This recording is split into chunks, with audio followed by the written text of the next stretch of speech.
32 years old, no husband, no children, and what exactly do you have to show for yourself? My brother said it with a smile.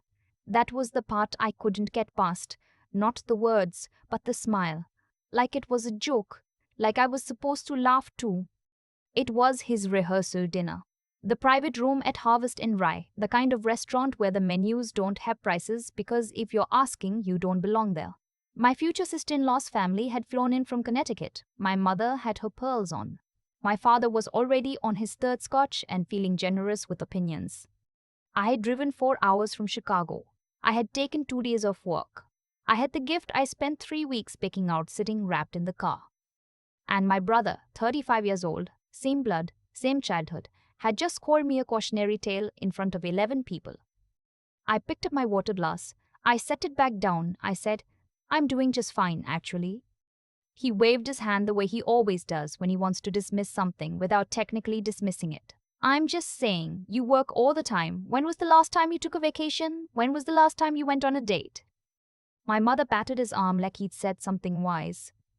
"I am a forensic accountant. I have been for 8 years. Most people don't know what that means exactly, and I've learned not to explain it at parties because eyes gaze over fast. The short version is this: I follow money. I find where it went when someone says it didn't go anywhere.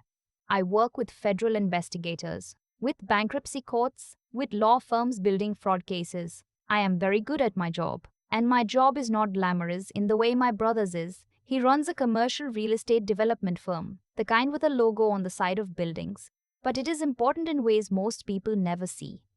I didn't say any of that at the rehearsal dinner. I smiled and said, "You're probably right," and changed the subject to the wedding seating chart, which my future sister-in-law was happy to spend 40 minutes discussing. That night in the hotel room, I sat on the edge of the bed and stared at the carpet and thought about how many times I had done exactly that, smiled, changed the subject, let it go. I had been letting it go since I was 22 years old and came home for Christmas, and my brother announced he'd bought his first investment property, and my father gave him a standing ovation at the dinner table, and then turned to me and said, "And what are your plans?" "Sweetheart," in that tone that made plans sound like a consolation prize. I had been letting it go for a decade. The wedding was in 6 weeks. I told myself I'd get through it and then go back to Chicago and back to my work and back to the quiet life I had built in the exact shape I'd wanted it, regardless of what anyone else thought that shape should look like. I almost made it. The thing about forensic accounting is that you develop a certain kind of attention. You can't help it. It becomes automatic, the way a doctor starts noticing other people's posture or a mechanic listens differently to the sound an engine makes. You start to see patterns where other people see noise. You start to notice what's missing from a picture that should be complete. I noticed it about 3 weeks before the wedding, when my mother called to ask if I could help her sort out a small paperwork thing before the reception venue's final payment came due. I drove home on a Thursday. My mother met me at the door with coffee and that expression she gets when she needs something and has already decided she's going to get it. We sat at the kitchen table and she slid a folder across to me. "Your brother just needs a co-signer," she said. "It's a formality. The venue requires a personal guarantee alongside the business account and his cash flow is a little tight right now with the Naperville project." I opened the folder. It was not a formality. The document was a personal guarantee for a $340,000 line of credit. Not the venue payment. That was a separate sheet clipped to the back, almost like it was meant to be the thing I saw first. The line of credit was attached to a business account registered to a company called LB Meridian Holdings. I did not recognize that name. "What is LB Meridian Holdings?" I asked. My mother looked at the table. "It's one of his investment vehicles. He has several." "What does it hold?" "I don't know the details, sweetheart. You'd have to ask him." I took the folder home. I told her I needed to read through it carefully before signing anything, which was true, and she nodded like that was the expected speed bump, and everything would work out fine. That night, I ran the name through the Illinois Secretary of State Business Registry. LB Meridian Holdings LLC, registered 18 months ago. Listed agent, a law firm in Schaumburg I didn't recognize. No public operating history. No web presence. No linked properties on any of the county assessor databases I had access to. I sat back in my chair.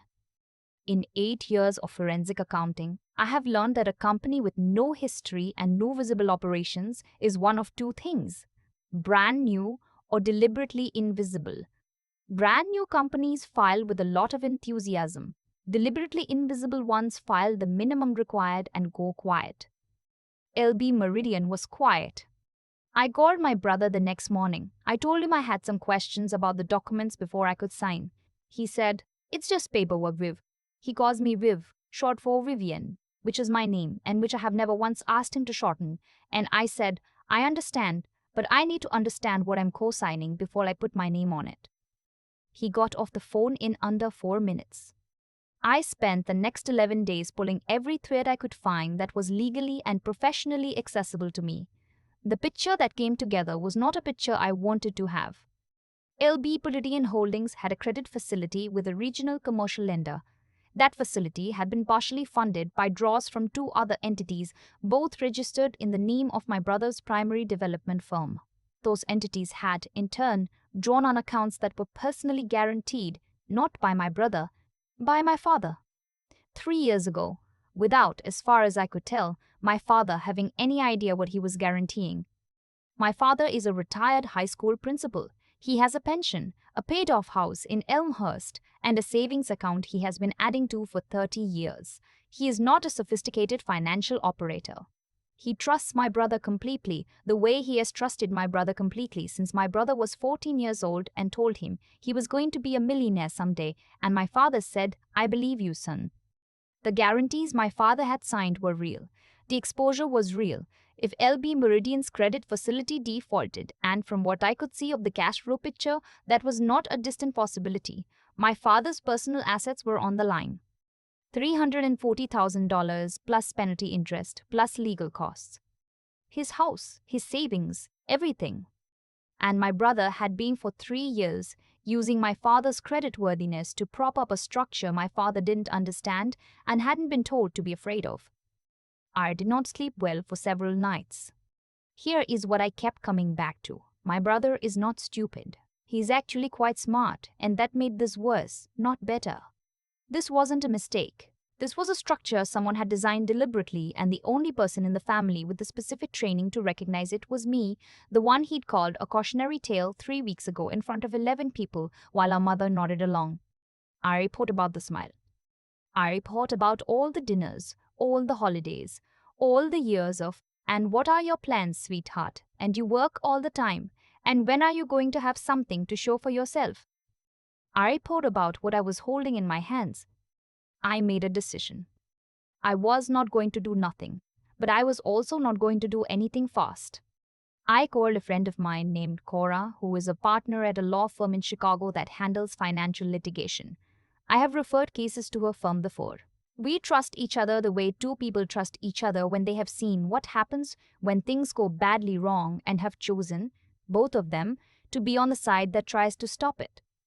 I told her what I'd found. I laid it out the way I lay out everything, chronologically, with sources, without editorializing. She was quiet for a moment. "How long before the wedding?" she said. 23 days. "And your father doesn't know?" "My father thinks he signed some paperwork so his son could build condos in the suburbs." She said, "Okay, send me what you have." I sent it. She called me back in 2 days with a name, a financial crimes attorney named Mr. Delacroix, who worked out of a downtown firm and had spent 12 years as a federal prosecutor before going private. She said he was the right person for this. She said I should talk to him before I did anything else. I met with him on a Tuesday. He had an office on the 44th floor with a view of the lake and the kind of quiet in it that comes from good soundproofing and serious money. He read through my documentation without speaking. His assistant brought coffee and he didn't touch it. When he looked up, he said, "You built this yourself?" "It's what I do." He said, "This is good work." Not like a compliment, like a statement of fact. "What do you want to happen?" I told him exactly what I wanted. I wanted my father's personal guarantees voided or discharged before they became a liability. I wanted the credit structure documented and reported to the appropriate oversight bodies. I wanted my father to understand what had been done and I wanted there to be legal consequences proportionate to what had been done. He said, "The timing is delicate." I said, "I know. I'd rather it wasn't the week of the wedding." He said, "That's not your call to make." And he was right. I was not the one setting the timeline. I was the one who had found the fire. The fire had its own timing. What we agreed on was this: he would file the initial disclosures with the relevant regulatory bodies and notify the lender of a potential dispute regarding the validity of the personal guarantees. That process would begin. I would not warn my brother. I would not tell my parents. I would go to the wedding. I would stand there in my bridesmaid dress, coral with pockets, the one point on which my future sister-in-law and I had agreed enthusiastically, and I would be present in the way I always was. And then what happened would happen. The wedding was on a Saturday in September at a restored farmhouse venue in Geneva, Illinois, about an hour west of the city. The kind of place with string lights and a barn that costs more per night than most people's monthly rent. The weather was perfect, which felt almost mean. I did my hair. I drove out. I carried the cold dress in a garment bag and changed in the bridal suite with my future sister-in-law's bridesmaids, most of whom I'd met twice. They were kind. They offered me champagne and I took a glass and held it. My brother found me before the ceremony, on the stone patio where they'd set up the cocktail hour for after. He was in his tuxedo, looking exactly the way he always looks when he is the center of something, pleased, comfortable, like the whole scene was arranged for him personally. "You made it," he said. I said I would. He smiled. "You look good, Viv." A pause. "Did you ever sort out that paperwork? I need that signed before the honeymoon. There's a deadline." "There's been a development," I said, "that I think you're going to want to speak to your attorney about." He looked at me the way he looks at everyone when they say something that doesn't fit the plan. "What does that mean?" I said I found LB Meridian. He went very still. "I know this man. I have known him my entire life. I know the way his face changes when something catches him off guard. The particular stillness that happens before he figures out which version of himself to deploy. I watched it happen in real time. Viv." "Dad signed personal guarantees," I said, 3 years ago. I have documentation of the full structure. I retained legal counsel 2 weeks ago. Disclosures have already been filed." He said my name again. This time it sounded different. "I'm not trying to ruin your day," I said, and I meant it. Truly. "I'm telling you now because you need to know. The process has started.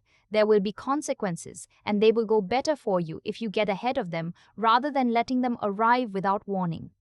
He said, "You had no right to do this without coming to me first." I looked at him for a moment. "Dad's house," I said. "His retirement savings. His pension that he has been building for 34 years. Those were the assets on the line. I had every right." He walked back inside. The ceremony was beautiful. My future sister-in-law walked down the aisle to a song I didn't recognize but that made 3 people in the front row cry. The vows were personal and specific and funny in 2 places.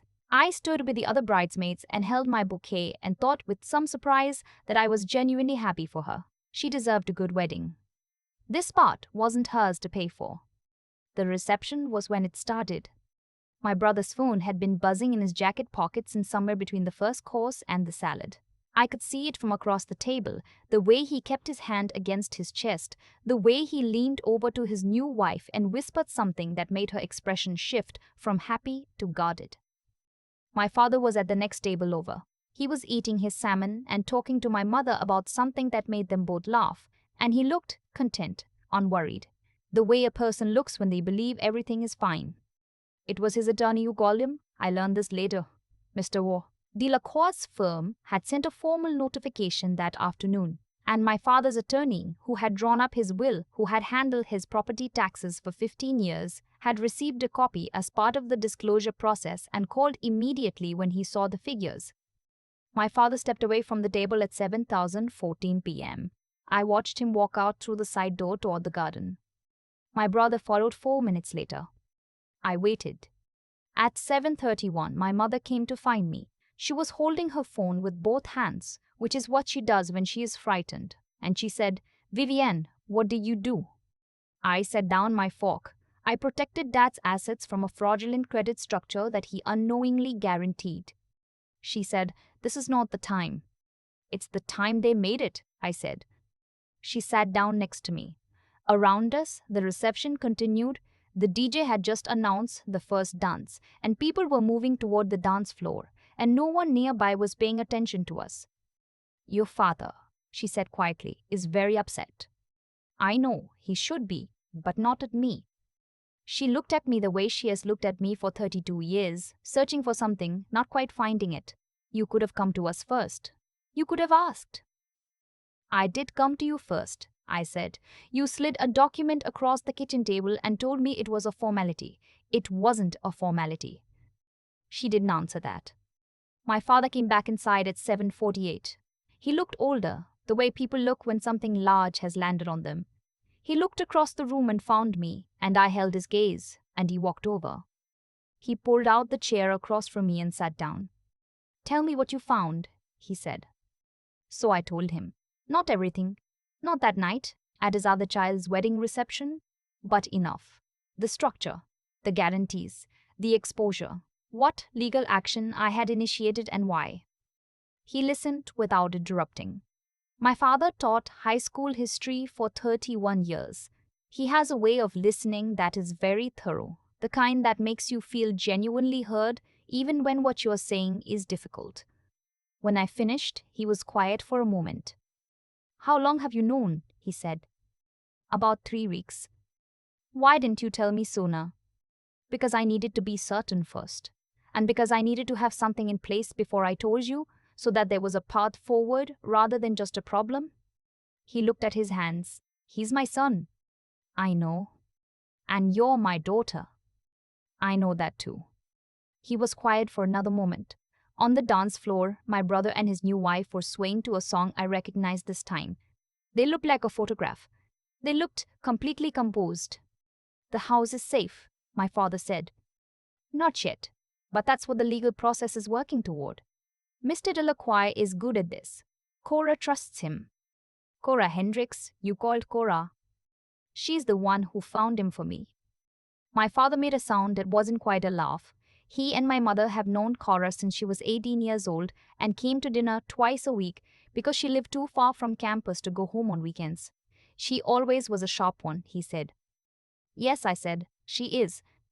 He reached across the table and put his hand over mine. It was the gesture he used to make when I was young and had done something hard, and he wanted me to know he saw it. He hadn't made it in years. "You did good," he said. "You did the right thing." I had been holding something in my chest for 3 weeks. I felt it, in that moment, shift.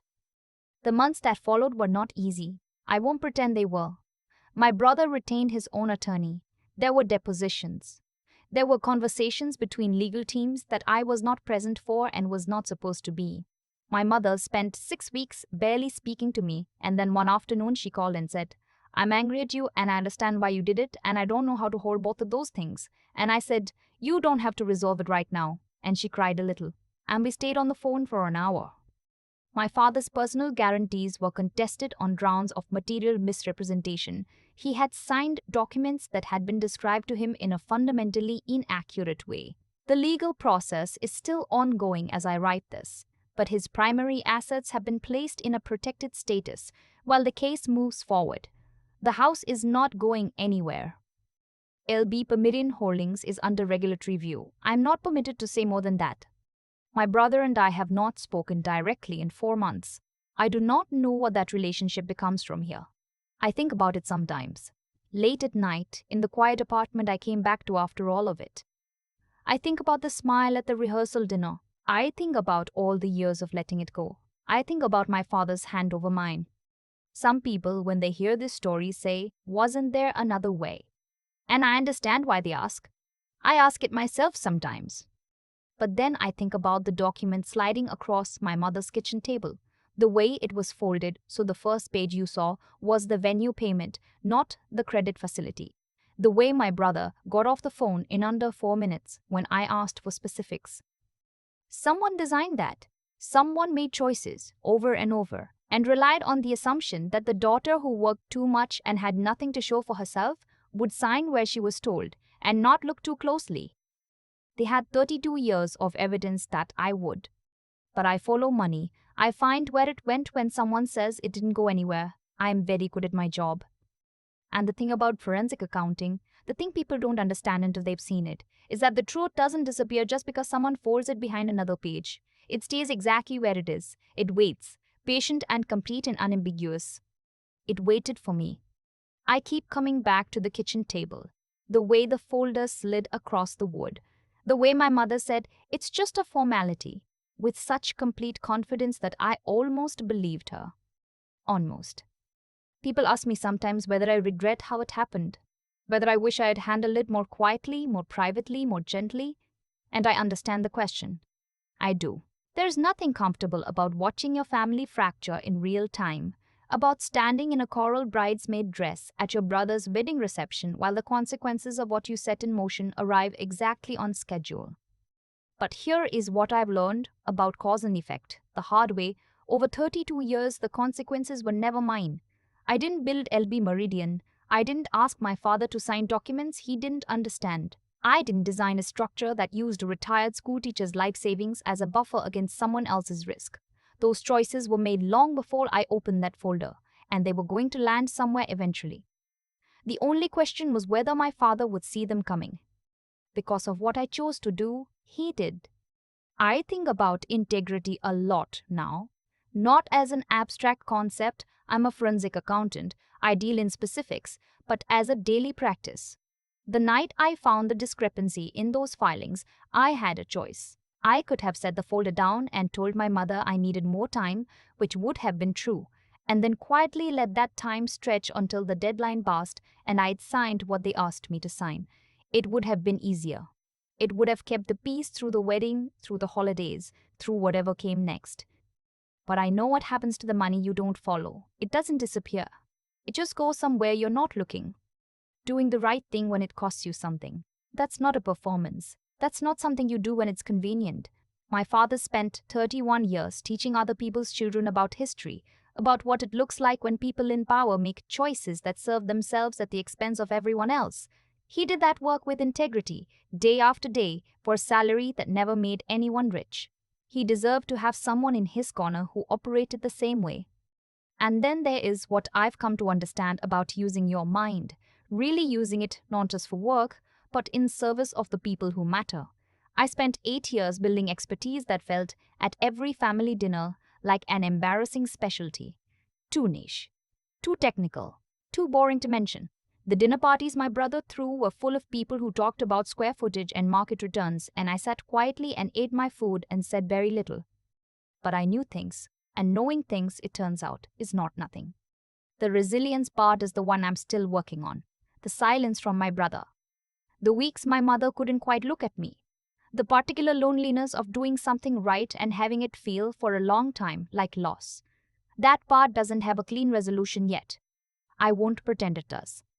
What I know is this: my father's house is still standing, his retirement is intact, and somewhere in a law firm on the 44th floor, documentation exists that tells the full truth of what happened, in the exact order it happened, with every figure accounted for. The truth doesn't disappear just because someone folds it behind another page. I followed it. That's what I do.